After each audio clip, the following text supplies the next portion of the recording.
Hola, qué gusto poder saludarte en esta ocasión.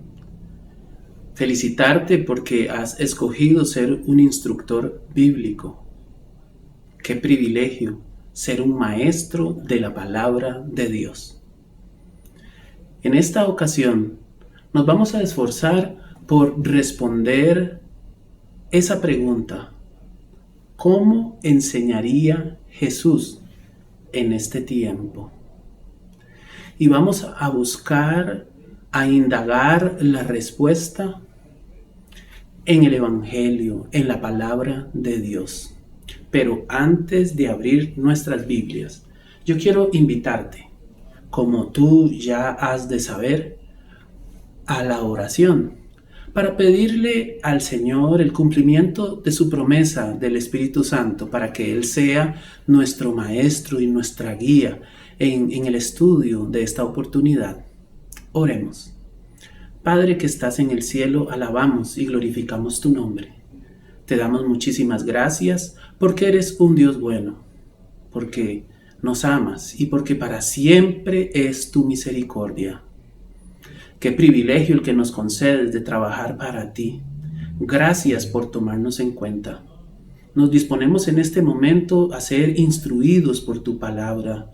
Te suplicamos entonces que tu Santo Espíritu sea nuestro Maestro, nuestro guía, y podamos llegar a la verdad, a esa maravillosa verdad que santifica y que liberta. En el nombre de Jesús, amén. Hola, nuevamente. Me siento, como dije, muy contento y muy agradecido con Dios por poder dirigirme a este grupo tan distinguido de personas que han aceptado el reto, el desafío de ser instructores bíblicos y de ayudar a otras personas a conocer a Jesús y ser salvos. He escogido una serie de textos en la Escritura, particularmente en los Evangelios, que estoy seguro nos ayudarán a responder esta interrogante: ¿cómo enseñaría Jesús en este tiempo? Pues bien, el primero de los textos lo encontramos en el Evangelio de Juan. Evangelio de Juan, el capítulo 3. Y vamos a leer allí los versículos 1 y 2. Mientras lo buscas, puedo decirte que en este capítulo se nos relata la historia del encuentro de Nicodemo con Jesús. Y quisiera resaltar en este pasaje a Jesús como el Maestro enviado de Dios. Leamos. Había un hombre de los fariseos que se llamaba Nicodemo, un principal entre los judíos. Este vino a Jesús de noche y le dijo: Rabí, sabemos que has venido de Dios como maestro, porque nadie puede hacer estas señales que tú haces si no está Dios con él. Nicodemo en este pasaje reconoce en Cristo a un maestro enviado de Dios. Es decir, el Señor Jesús no era un maestro como los que se conocían en la época, no era un maestro común, era un maestro enviado de Dios.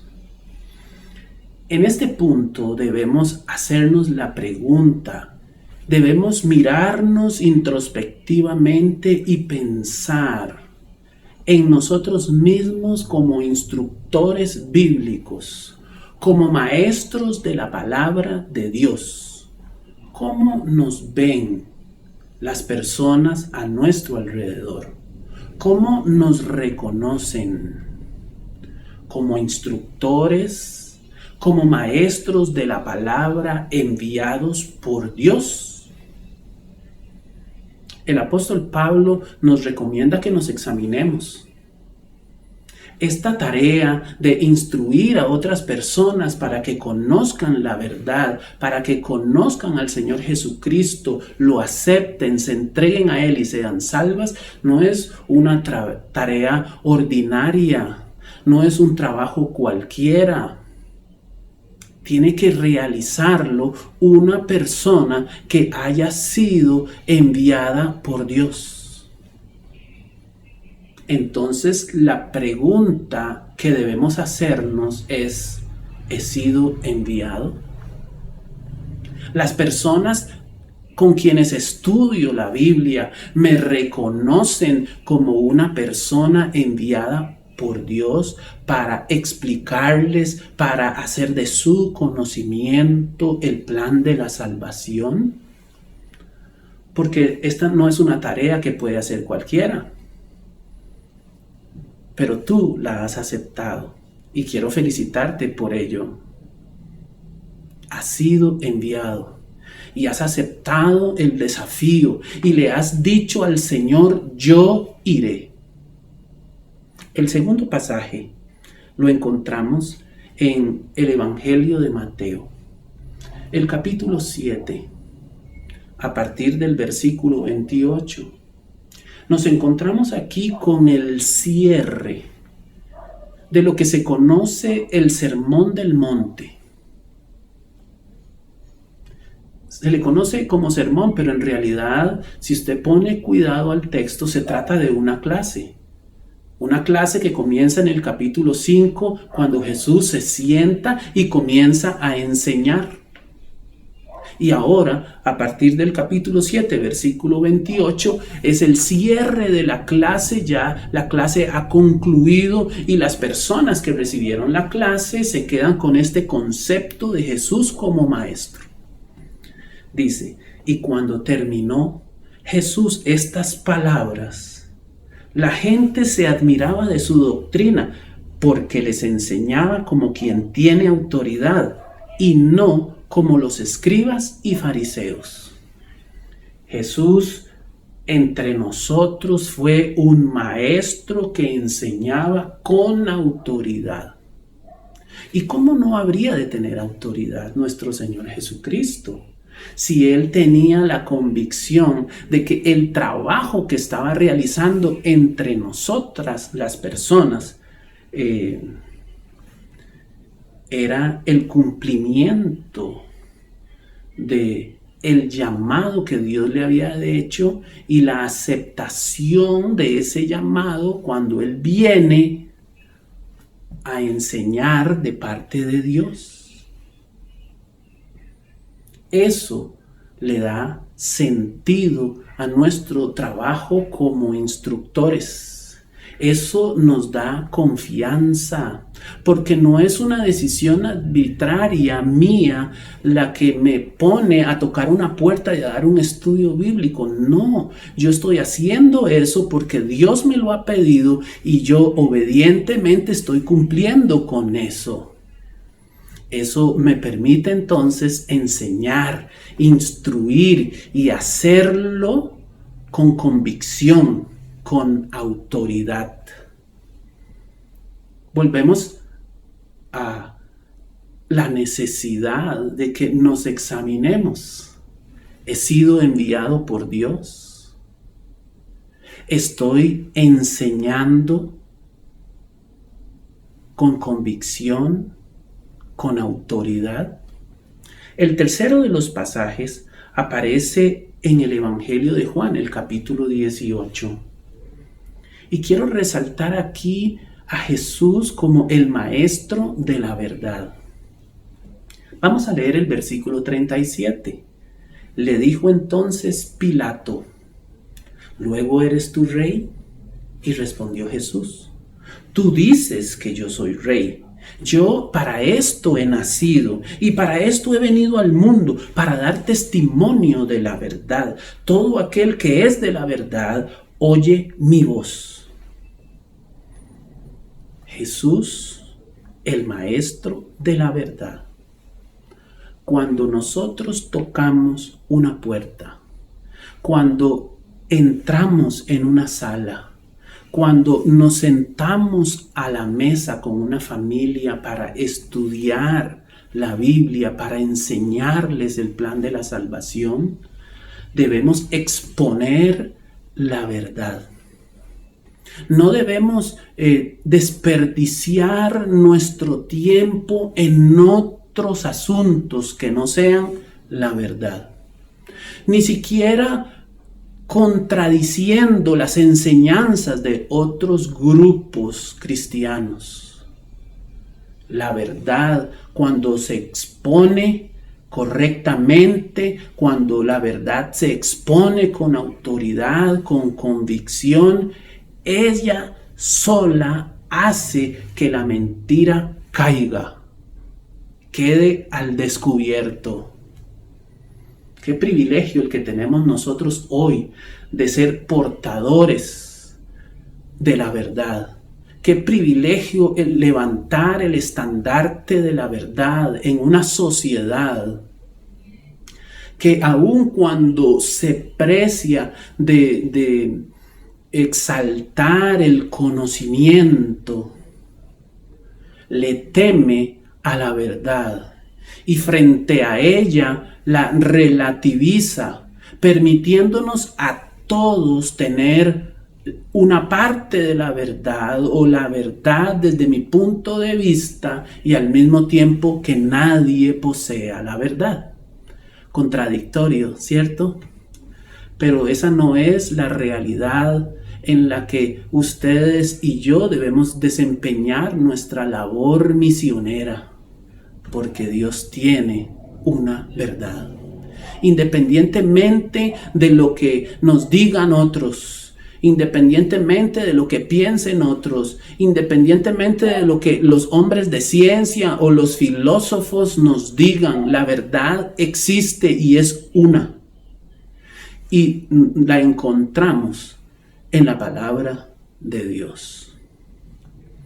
Dice el Señor Jesús respondiéndole a su interlocutor Pilato: para esto he venido, para dar testimonio de la verdad. No perdamos el tiempo exponiendo nuestras opiniones o la de otros hombres. No perdamos el tiempo atacando. Expongamos la verdad. El instructor bíblico expone la verdad. Vayamos ahora al Evangelio de Marcos, el capítulo 6. Evangelio de Marcos, el capítulo 6, y vamos a leer el versículo 34. Saben, algunas veces cuando uno expone la verdad, puede ser que algunas personas en nuestro auditorio sientan ese golpe que produce la comprensión de lo que es correcto y de lo que a Dios le agrada. Esto no implica entonces que debamos ser groseros o que nos escudemos detrás de aquella frase que se ha vuelto muy popular. Yo soy muy franco, dicen algunos. Yo le voy a ser sincero, y dejamos ir una palabra ruda que maltrata, que ofende en nombre de la verdad. No, nosotros no necesitamos hacer eso. Fíjense que el Señor Jesús es o fue, cuando estuvo entre nosotros, un maestro compasivo. Marcos capítulo 6, versículo 34 nos enseña: y salió Jesús y vio una gran multitud y tuvo compasión de ellos porque eran como ovejas que no tenían pastor. Y comenzó a enseñarles muchas cosas. El Señor Jesús tuvo compasión. El Señor Jesús supo ponerse en el lugar. Por eso es que Él es nuestro sumo sacerdote que nos entiende.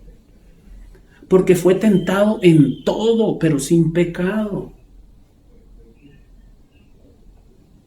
Compasión. Algunas veces a nosotros se nos olvida quiénes éramos. Se nos olvida de dónde venimos, quiénes éramos antes de conocer a Cristo. Y queremos dar la impresión de que antes nuestra vida, aunque no era cristiana, tampoco era tan mala. Pero ustedes y yo sabemos la verdad. Y puesto que conocemos esa verdad, entonces debemos ser compasivos con los demás. Por esa razón el Señor Jesús le dijo a la iglesia de Éfeso: recuerda por tanto de dónde has caído. Que la tendencia es que se nos olvida. Así rápidamente un ejemplo: le exigimos a nuestros hijos que obtengan las mejores calificaciones. Y cuando no lo logran, entonces nosotros sacamos el argumento como si nosotros nunca hubiéramos tenido malas calificaciones. Se nos olvida que a nosotros también alguna vez tuvimos malas calificaciones en la escuela. Se nos olvida que a nosotros también nos costó tomar la decisión a favor de Cristo y de su reino. Se nos olvida. Se nos olvida que nosotros también alguna vez fuimos de una tradición cristiana y nuestros abuelos y nuestros bisabuelos eran de esa tradición. Yo me he hecho la pregunta, yo nací en la iglesia adventista y me he planteado la posibilidad de que un día alguien toque a la puerta de mi casa y quiera convencerme de que yo estoy en un error. ¿Cómo me sentiría yo? Bueno, pues eso es lo que yo hago cuando toco la puerta. Voy a ir a decirle a una persona de una manera amorosa que toda su vida ha estado equivocado y que ahora lo correcto es esto. Jesús fue un maestro compasivo. Y a propósito de la compasión de Cristo, encontré una cita maravillosa en el libro La Educación. Dice así: Cristo vino al mundo con el amor acumulado de toda la eternidad. El que trata de transformar a la humanidad debe comprender a la humanidad. Solo por la compasión, la fe y el amor pueden ser alcanzados y elevados los seres humanos. Entramos a una casa, se nos abren las puertas, conocemos personas nuevas en su realidad, con sus necesidades, con sus inquietudes, aún en sus pecados. Hemos sido llamados a ser instructores bíblicos compasivos, a expresar y a manifestar el amor de Dios acumulado todos estos siglos en favor de la humanidad, a tratar a esas personas con compasión, con amor, sin juzgarlas. Eso es lo que Jesús hacía. Por eso fue el maestro compasivo. Vayamos ahora al Evangelio de Lucas, el capítulo 24. Lucas, capítulo 24. Y vamos a leer allí a partir del versículo 25. Lucas 24, 25 en adelante. Y quiero señalar en esta parte a Jesús como el maestro, como una enseñanza cristocéntrica basado en las Escrituras. Entonces él les dijo: oh insensatos y tardos de corazón para creer todo lo que los profetas han dicho. ¿No era necesario que el Cristo padeciera estas cosas y que entrara en su gloria?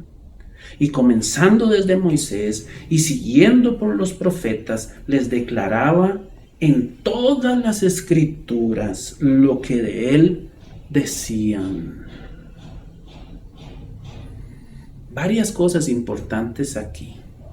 La primera, fíjense cómo dice el pasaje: comenzando desde Moisés y siguiendo por todos los profetas, les declaraba en todas las Escrituras. No son mis opiniones. No son mis opiniones. Es lo que la palabra de Dios dice. Es un escrito, está lo que tiene fuerza, lo que tiene poder. lo que hará eficaz nuestra enseñanza como instructores, como maestros de la palabra. La palabra de Dios. Porque la palabra de Dios, dice Hebreos, que penetra más allá de los huesos y la carne. Penetra hasta las intenciones del corazón. La palabra de Dios es poderosa. Mis argumentos no lo son. La palabra de Dios sí, porque la palabra de Dios, dice el profeta, es fuego y es martillo que quebranta la piedra. No dejemos la palabra de Dios a un lado. Seamos expositores de la palabra de Dios. Algunas veces nos somos invitados a dar un estudio, a dar un sermón, y si usted toma el tiempo, ¿cuánto tarda esa persona en utilizar el primer texto? Pueden pasar 8, yo he contado hasta 17 minutos en un sermón antes de que el predicador utilice el primer texto. ¿Qué se dijo durante esos 17 minutos? Durante esos 10 minutos que se inició el sermón y no se usó la Biblia, ¿qué se dijo? Cualquier cosa. No, la palabra de Dios debe ser central, es fundamental. Si somos instructores, recuérdese, somos instructores bíblicos. Por lo tanto, debemos ser expertos, conocedores de la Biblia, del Génesis al Apocalipsis. Estudiemos la Biblia, estudiemos la palabra de Dios. ¿Por qué? Porque fíjense que la enseñanza de Jesús tenía su fundamento en la Biblia y era una enseñanza cristocéntrica. Vean que el pasaje dice, les declaraba lo que todas las escrituras decían acerca de él. Somos instructores bíblicos. El fundamento de nuestra enseñanza es la Biblia. Y el foco de las escrituras es Jesucristo. Él es el tema central. Si estamos hablando de mayordomía, exaltamos a Cristo. Si estamos hablando de profecía, exaltamos a Cristo. Si estamos hablando de normas cristianas, exaltamos a Cristo. Todo lo que hablemos de la palabra de Dios debe tener como foco central a Jesucristo. Por eso es que el tema de esta oportunidad, de esta ocasión, es hermoso, porque estamos hablando de Jesús y cómo es que Él ejercía su ministerio docente. Porque si somos instructores bíblicos, somos maestros de la palabra de Dios. En el siguiente pasaje de las Sagradas Escrituras, yo quisiera destacar a Jesús como un maestro que enseña con propósito. Es decir, el Señor Jesús tenía objetivos claros. ¿Cuáles eran esos objetivos del Señor Jesús con respecto a su audiencia, con relación a su auditorio? En primer lugar, el Señor Jesús se propuso cambiar la manera de pensar de las personas. Eso es importante. Parece que hoy en día, no, usted piense lo que quiera, yo respeto. Sí, el Señor Jesús fue respetuoso, pero Él se esmeró y trabajó por cambiar la manera de pensar de las personas. Todos estamos aquí, todos somos creyentes, todos somos cristianos y somos adventistas del séptimo día, pero para hacerlo tuvimos que cambiar nuestra manera de pensar. Usted puede echar un vistazo a su vida pasada antes de ser adventista. ¿Cómo pensaba usted? ¿En qué creía? ¿Cómo estaba adoctrinado? ¿Ha cambiado eso o no? Claro que ha cambiado. Todo comienza cambiando la manera de pensar. Entonces vayamos al Evangelio de Mateo, el capítulo 5. Y vamos a encontrarnos allí un ejemplo de esos momentos que el Señor Jesús utilizaba para instruir para proporcionar conocimientos nuevos, para alimentar la mente y cambiar la forma de pensar de sus discípulos. Mateo capítulo 5, a partir del versículo 1 dice: viendo la multitud, subió al monte y sentándose vinieron a él sus discípulos y abriendo su boca les enseñaba diciendo. El Señor Jesús les enseñaba, y a partir de este capítulo 5 y hasta el 7, ustedes pueden notar que nuestro Señor está dando una clase y comienza con las bienaventuranzas. Y hay una parte de esa clase en donde Él incluso les enseña a orar aquella hermosa oración que conocemos como el Padre Nuestro. Todo eso está en esa primera clase que el Señor Jesús le da a sus discípulos. Y en ese sermón o en esa clase empieza a cambiar la manera de pensar de sus discípulos. Empiezan a descubrir algunas cosas relacionadas con el Mesías, con el plan de Dios que antes nunca nadie se las había enseñado.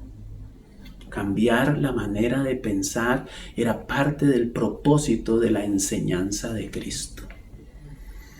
También la enseñanza de Cristo perseguía cambiar la manera de sentir. No puede cambiar mi manera de sentir si no cambia primero mis pensamientos. El Señor Jesús entonces se esmera por cambiar la manera de sentir de su auditorio, de sus estudiantes, de sus alumnos. Vayamos al Evangelio de Mateo, el capítulo 19, y leamos a partir del versículo 13. Dice aquí la palabra de Dios: Entonces le fueron presentados unos niños para que pusiese las manos sobre ellos y orase, y los discípulos les reprendieron. Pero Jesús les dijo: dejad a los niños venir a mí y no se lo impidáis, porque de los tales es el reino de los cielos. Y habiendo puesto sobre ellos las manos, se fue de allí. Había que cambiar la manera de sentir. Algunos de nosotros nos hemos conformado con el conocimiento y la comprensión de la verdad, pero eso no ha tenido ningún efecto en nuestra vida y en nuestras relaciones con las demás personas. No lo ha tenido. Esto es triste, esto es lamentable.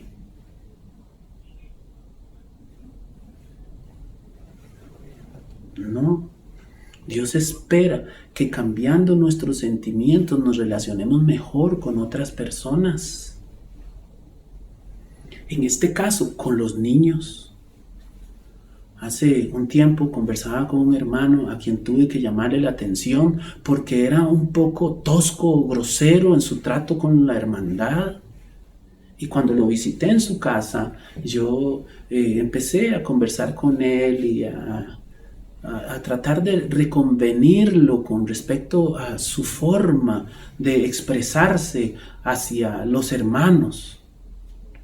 Y él me respondió de esta manera: tengo 38 años de ser adventista.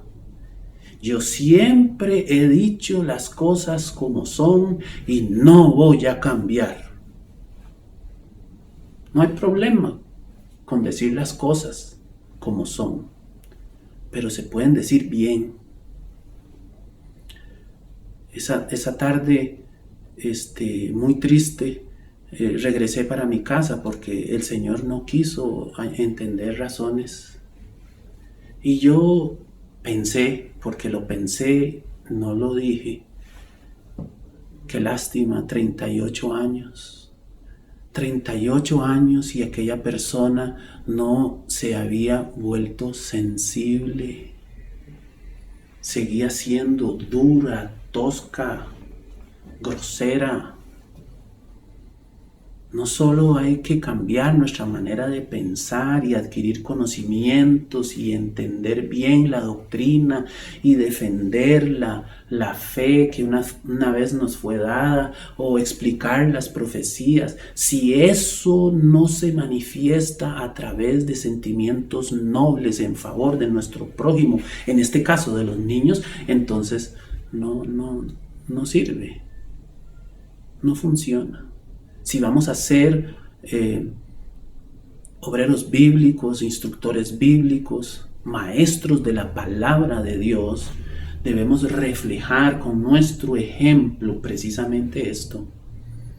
Debemos reflejar ese cambio en nuestros sentimientos hacia las demás personas. En tercer lugar, el Señor Jesús siempre buscó cambiar la manera de actuar. Sí. Hay que cambiar la manera de pensar. Dios se esforzó en Cristo por cambiar nuestra manera de sentir para que una vez logrado esto cambiara nuestra manera de actuar. Por eso cuando damos un estudio bíblico estamos en el primer nivel, ayudando a la persona a que cambie su manera de pensar, estamos ayudándolo a que entienda la doctrina. Pero si nos quedamos allí, nos estamos quedando muy cortos. Necesitamos que las personas también cambien su manera de sentir y estén dispuestas a actuar. Fíjense que en Lucas capítulo 24, el versículo 25 en adelante, el Señor Jesús dice lo siguiente: Oísteis que fue dicho, amarás a tu prójimo, aborrecerás a tu enemigo. Pero yo os digo, amad a vuestros enemigos, bendecid a los que os maldicen, haced bien a los que os aborrecen y orad por los que os ultrajan y os persiguen, para que seáis hijos de vuestro Padre que está en los cielos, que hace salir su sol sobre malos y buenos y que hace llover sobre justos e injustos. Es muy fácil aborrecer a nuestro enemigo. Es muy fácil aborrecer a quien nos dice una grosería. Es muy fácil aborrecer al vecino que nos incomoda. Es muy fácil. Ese es el camino fácil, el camino ancho, pero el camino angosto por el que debemos transitar, en el que debemos accionar el Evangelio, es el camino del cambio de nuestra conducta, amando al enemigo, bendiciendo al que maldice, orando por los que nos ultrajan y nos persiguen. Ese es el camino por el que Dios espera que nosotros transitemos. Pero recordemos, Jesús como maestro que enseña con propósito, persigue cambiar nuestra forma de pensar, de sentir y de actuar. Y esto es lo que nosotros debemos como instructores bíblicos perseguir como meta con aquellas personas a quienes estamos guiando para la salvación. El Señor Jesús también tenía un método. Y hablando del método de Cristo, vayamos entonces al Evangelio de Juan, el capítulo 13. Y vamos a leer allí el versículo 13. Evangelio de Juan, capítulo 13, versículo 13. Dice la palabra de esta manera: Vosotros me llamáis maestro y señor y decís bien, porque lo soy.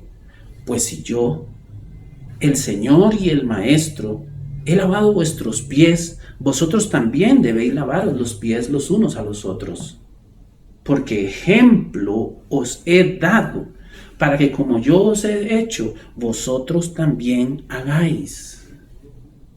El método de Cristo, el ejemplo.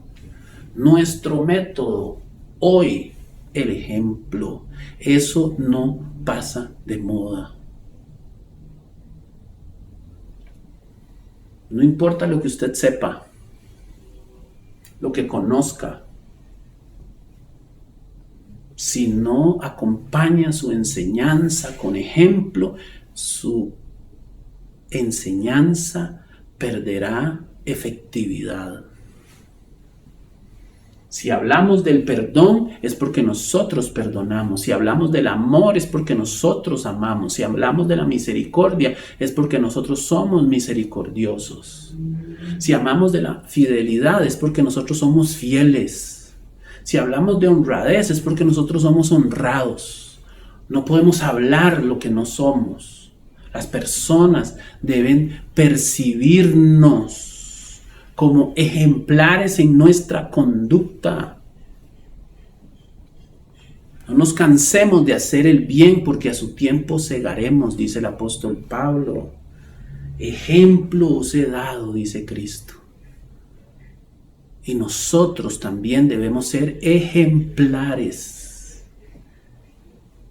Debemos acompañar ese testimonio que damos a través de la palabra con nuestro ejemplo.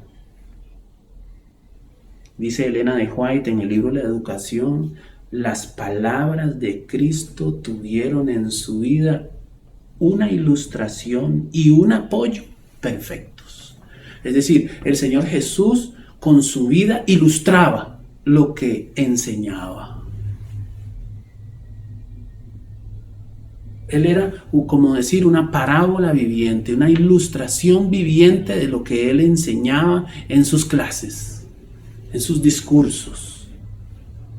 Y eso es lo que usted y yo debemos ser. Y aún más, dice Elena de White, Él era lo que enseñaba. Qué desafío tan grande el que tenemos nosotros como instructores bíblicos, como maestros de la palabra de Dios. Ser ejemplares o ejemplificar las enseñanzas que le estamos transmitiendo a las personas. Y finalmente, el Señor Jesús fue un maestro con visión. Dice el Evangelio de Mateo capítulo 4, versículo 18. Mateo capítulo 4, versículo 18.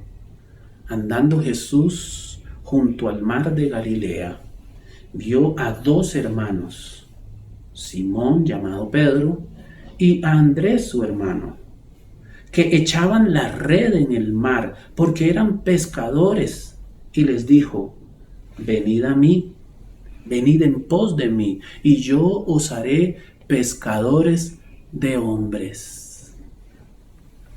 ¿Qué vio Jesús en estas personas? Sí, de entrada un par de pescadores, pero su pensamiento no se quedó allí, trascendió y en el tiempo los miró como grandes evangelistas, pescadores de hombres. ¿Qué es lo que nosotros vemos en las personas con quienes estamos compartiendo la palabra de Dios? ¿Qué es lo que vemos en esas personas? ¿Qué es lo que vemos? Deberíamos ver personas redimidas. Deberíamos ver líderes de nuestra iglesia.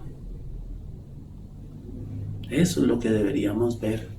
Miren que Elena de White, a propósito de esta visión, dice: en todo ser humano Jesús percibía posibilidades infinitas. Veía a las personas según podrían ser transformadas por su gracia a la luz de Jehová nuestro Dios. Eso era lo que el Señor Jesús veía. No lo que eran, sino lo que podían llegar a ser.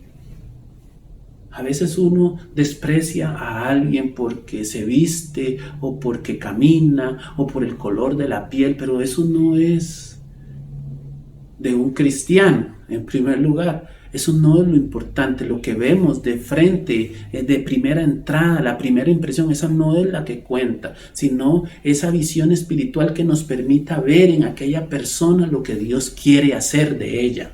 Y lo que Dios quiere de todas las personas es que sean salvas. Yo para esto he venido al mundo, dijo el Señor Jesús, para que sean salvos las personas. Eso es lo que Dios quiere que nosotros veamos, que no discriminemos a nadie, que no neguemos oportunidades a nadie, que seamos pacientes, compasivos con todos, porque al final lo que cuenta Es lo que Dios quiere hacer por aquella persona. Es lo que Dios está haciendo por mí. Veía a las personas según podrían ser transformadas por su gracia. En resumen, estimados amigos y hermanos en Cristo, como instructor, Jesús fue un maestro enviado por Dios. Jesús fue un maestro que enseñó con autoridad. Jesús fue un maestro de la verdad. Como instructor, el Señor Jesús fue un maestro compasivo, un maestro con una enseñanza cristocéntrica basada en las Escrituras. Como instructor, el Señor Jesús fue un maestro que enseñó con un propósito, el de cambiar la manera de pensar, la forma de sentir y las actuaciones de las personas a quienes Él enseñaba. Ese debería ser también nuestro propósito cuando nos sentamos en una sala o en una mesa a compartir la palabra de Dios, que las personas cambien su manera de pensar, de sentir y de actuar. No podemos conformarnos con menos. Como instructor, Jesús fue un maestro con un método, el método que no falla, el método del ejemplo. Jesús dio ejemplo. Y finalmente, como instructor, el Señor Jesús fue un maestro con una visión. Él veía lo que las personas por su gracia podían llegar a ser. No lo que eran en el momento, sino lo que podían llegar a ser. Una vez, dando un estudio bíblico a una persona muy mayor, a una persona con problemas auditivos, hubo un punto entre las tantas visitas que le hice que yo pensé que estaba perdiendo mi tiempo porque la persona tenía que hablarle muy duro, muy fuerte, no escuchaba. Y yo sentía que perdía mi tiempo. Pero nunca hablar de Dios y de su plan de salvación es pérdida de tiempo. Y en esa familia, en ese lugar donde solo esa señora me atendía, porque todos los demás se escondían. Al final del camino, el haberle hablado duro a esa señora permitió que los demás escucharan las buenas nuevas de salvación. Y toda la familia se entregó a Cristo. Nunca es perder el tiempo.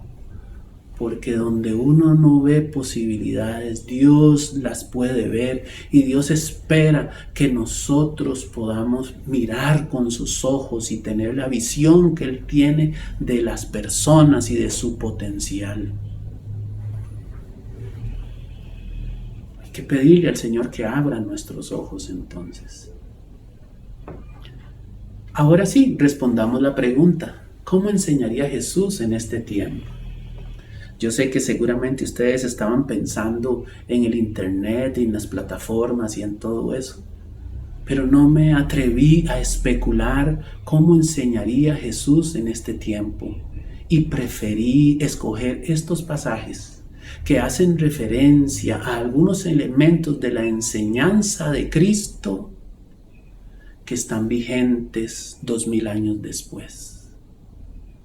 El Señor Jesús enseñó como maestro enviado por Dios, y eso no es distinto hoy. Los que enseñamos en el nombre de Dios tenemos que haber sido enviados por Dios. El Señor Jesús enseñó con autoridad. Nosotros no podemos enseñar con menos que eso. El Señor Jesús enseñó la verdad. Y eso no ha cambiado. El Señor Jesús fue compasivo, tampoco ha cambiado. El Señor Jesús enseñó basado en las Escrituras. El Señor Jesús quiso cambiar la manera de pensar, de sentir y de actuar de las personas. Eso no ha cambiado. El Señor Jesús era un maestro con un método que fue el ejemplo y con una visión. Así que entonces la respuesta usted la tiene. ¿Cómo enseñaría Jesús en este tiempo? ¿Cómo enseñaría Jesús? Entonces, si tú quieres enseñar como Cristo lo haría en este tiempo, quiero invitarte para que ahí donde estás, en la comodidad de tu hogar, al lado de tu esposa, de tus padres, de tus hijos, te tomes de la mano y juntos le digamos al Señor que queremos ser maestros como fue Cristo hoy en este tiempo. Padre Celestial, alabamos y glorificamos tu nombre en esta noche. Te damos muchísimas gracias porque eres bueno y maravilloso. Gracias, Señor, porque aún o a pesar de nosotros, nos has escogido para ser instructores bíblicos. Es una tarea, es un llamado extraordinario, maravilloso, solemne, que no podemos realizar en nuestra propia capacidad. Y es por eso que humildemente nos inclinamos delante de ti para pedirte que nos ayudes, para suplicarte en el nombre de Jesús que tengas misericordia de nosotros y nos permitas hacer esta obra extraordinaria de enseñar a otros tu palabra para que sus vidas sean cambiadas y sean transformadas como lo hizo Cristo. Señor, trae a nuestros corazones la convicción de que esta obra es tuya y que hemos sido enviados por ti para cumplirla, para hacerla con autoridad, para exponer la verdad, para ser compasivos, para enseñar con propósito, para que las personas cambien su manera de pensar, de sentir, de actuar. Por favor, Señor, haznos maestros de tu palabra, instructores bíblicos como fue Jesús, que podamos enseñar con compasión, que podamos utilizar el método de Cristo de dar buen ejemplo y que tengamos una visión clara de a dónde quieres llegar con todo esto. Muy pronto te manifestarás en gloria y el fruto del trabajo de cada uno de nosotros quedará expuesto. Queremos que sea al 100% para la gloria de tu nombre. Si hemos fallado hasta aquí, te pedimos perdón, una nueva oportunidad para hacer las cosas conforme a tu voluntad. Gracias por escucharnos, gracias por bendecir la iglesia y gracias por generar este espacio de instrucción bíblica. En el nombre de Jesús, amén y amén. Que Dios te bendiga.